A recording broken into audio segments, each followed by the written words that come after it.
Hello everyone, அஸ்ஸலாமு அலைக்கும். Welcome back to my channel. இன்னும் ஒரு சூப்பரான ரெசிபி ஒன்றுல உங்கள் எல்லாரையும் சந்திக்கிறதுல ரொம்பவே சந்தோஷம். இந்த வீடியோவில் நம்ம பார்க்க போகிறது வெறும் 10 நிமிஷத்தில் custard powder and jelly powder வச்சு ஒரு சூப்பரான கஸ்டர்ட் புடிங் தான் எப்படி செய்யலாம்னு பார்க்கலாம். ஸோ வீடியோ ஸ்கிப் பண்ணாமல் ஃபுல்லாக பாருங்கள். இப்போ தான் இந்த சேனலை ஃபஸ்ட்டாக பார்க்குறீங்கன்னா மறக்காமல் சப்ஸ்கிரைப் பண்ணிவிட்டு பாருங்கள். இப்போ வாங்க வீடியோக்குள்ளே போகலாம்.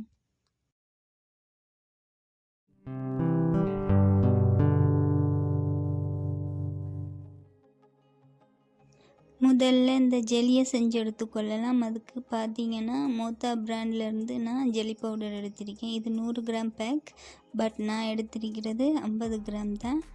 அதை சேர்த்துக்கொள்ளலாம் ஒரு பவுலில். அதுக்கப்புறமா இதே கப்பால் 1.5 கப் அளவு சுடு தண்ணி ஆட் பண்ணி கொள்ளலாம். நல்லா கொதிக்க வச்ச தண்ணி ஆட் பண்ணி கொள்ளலாம்.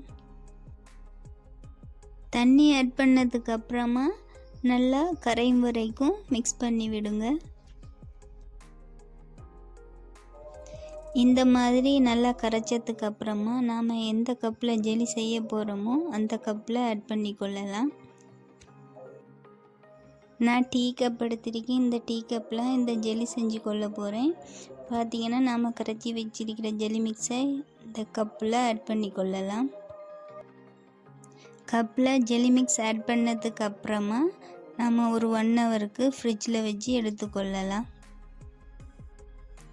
இப்போ புடிங் செய்கிறதுக்கு நான் 1.5 கப் அளவு பால் எடுத்திருக்கேன். அதாவது அளவுகளில் சொல்லணும்னா 325 ml பால் எடுத்துக்கொள்ளலாம். இந்த புடிங் செய்கிறதுக்கு நான் டியாரா கஸ்டர்ட் பவுடர் தான் எடுத்திருக்கேன்.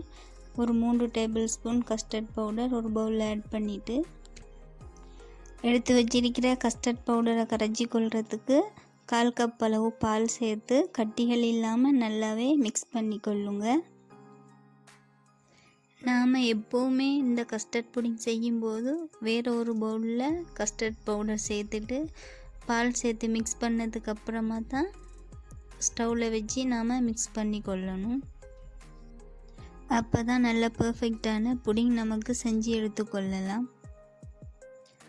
அடுத்து பார்த்திங்கன்னா ஸ்டவ்வில் ஒரு பேன் வச்சுட்டு நாம் எடுத்து வச்சிருக்கிற பாலை சேர்த்துட்டு 3 டேபிள் ஸ்பூன் சுகர் ஆட் பண்ணி கொள்ளலாம். சேர்த்து நல்லாவே மிக்ஸ் பண்ணிவிட்டு நாம் கரைச்சி வச்சிருக்கிற கஸ்டர்ட் பவுடர் மிக்ஸை சேர்த்து நல்லாவே மிக்ஸ் பண்ணி கொள்ளலாம். கஸ்டர்ட் மிக்ஸ் சேர்த்ததுக்கப்புறமா நல்லா கைவிடாமல் மிக்ஸ் பண்ணி கொள்ளுங்க. அடுப்பு லோ ஃப்ளேமில் வச்சு மிக்ஸ் பண்ணி கொள்ளுங்க. இந்த புடிங் செய்கிறதுக்கு அதிகமாக டைம் எடுக்காது. 2லேருந்து 3 நிமிஷமே அதிகம்னு தான் சொல்லலும். இந்த மாதிரி செஞ்சதுக்கப்புறமா நாம் ஃப்ரிட்ஜில் வச்சு எடுத்து வச்சிருக்கிற ஜெல்லி மிக்ஸுக்கு மேலால் இந்த புடிங்கை ஆட் பண்ணி கொள்ளலாம். லைட்டாக சூடு ஆறுனதுக்கப்புறமா இந்த புடிங்கை ஜெல்லிக்கு மேலால் ஆட் பண்ணி கொள்ளுங்க. நாம் அதிகமாக சூடோடு சேர்க்கும்போது லைட்டாக இந்த ஜெல்லி பார்த்திங்கன்னா மெல்ட்டாக பார்க்கும். மெல்ட் ஆகினாலும் எந்த பிரச்சனையும் இல்லை, பயப்பட தேவையில்லை. நம்ம திரும்ப ஃப்ரிட்ஜில் வச்சு எடுக்கும்போது அது நல்லாவே செட் ஆகி வரும். இந்த ஜெல்லி புடிங் நல்லா கலர்ஃபுல்லாக இருக்கிறதுக்காக நான் இந்த கப்புக்கு மேலால் டியூட்டி ஃப்ரூட்டி அண்ட் முந்திரி குட்டி குட்டியாக கட் பண்ணிவிட்டு ஆட் பண்ணி கொள்கிறேன். இது ஆப்ஷனல் தான். நாம் சேர்த்து சாப்பிடும்போது ரொம்பவே சூப்பராக இருக்கும். இந்த மாதிரி ஆட் பண்ணதுக்கு அப்புறமா திரும்பவும் நாம் 1 ஹவருக்கு ஃப்ரிட்ஜில் வச்சு எடுத்துக்கொள்ளலாம்.